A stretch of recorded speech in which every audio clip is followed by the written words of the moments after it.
It was remarkable. It was amazing. It was superlative. And the pandas were grooming in the tree, and then they went to sleep. They stayed asleep the whole time, through the whole totality.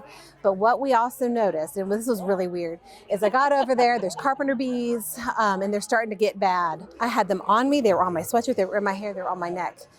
After the totality, they completely went away. So I was up at Heart of Africa and I was watching the ostrich around 3:11, 3:12, right? It's starting to get a little bit darker, and it was very cute because the girls, they literally stopped what they were doing and they got together and they headed to the back as though they're going to bed.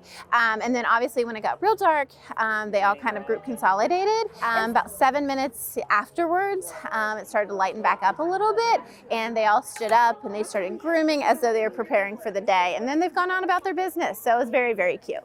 We actually didn't really see a whole lot happening with the manatees. They kind of got together. There's 3 of them down there. They kind of came together throughout totality, and then after that they went back to just resting, but that's pretty on par for them. I didn't see much from the tufted deer. They pretty much thought it was nighttime and they slept through most of it.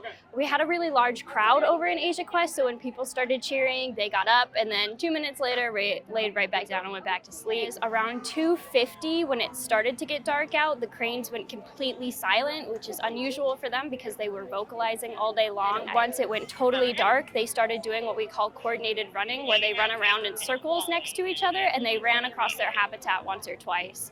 And then after that, they calmed down and stared at the sky for a few minutes, and then went right back to grooming themselves once the sun went away. So I was the fortunate one to be around the elephants today. The elephants did have a reaction. We have 3 elephants specifically. Sunny, the youngest of them all, actually got a little excited during the complete darkness.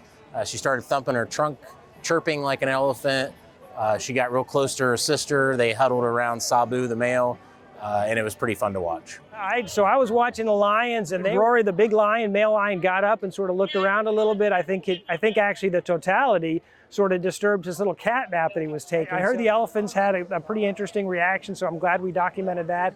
It'll be really great to now analyze all that data, look at how they were acting before, look at what happened today, and then look what will happen subsequent to today to really see if we can see any trends and patterns. And then we can also talk to our colleagues, for example, in Texas and Arkansas that were also in the path to see what kind of reaction they saw. So it's going to be a really interesting research project.